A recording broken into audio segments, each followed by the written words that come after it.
अंगना में थाल खींचे दुआरे भैंसुर राम कोने विधि जेती बिसहरी बाजनी ने पूर राम कोने विधि जेती बिसहरी बाजनी ने पूर सुखी जेत थाल खींच उठ जेथिन भैंसुर राम भने विधि जेती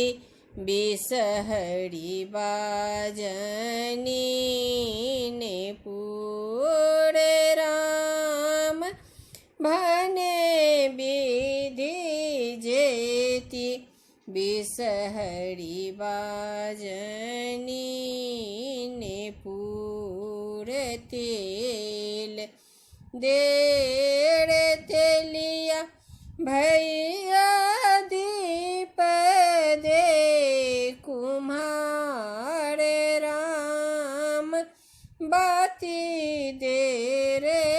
पटवा भैया ले सब प्रहलाद राम बाती दे रे पटवा भैया ले सब प्रहलाद भान ही विद्या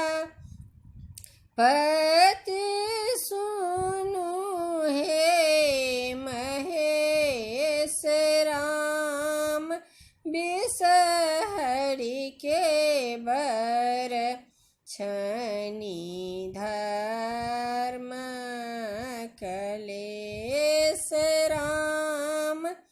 बिसहरी के बर छनी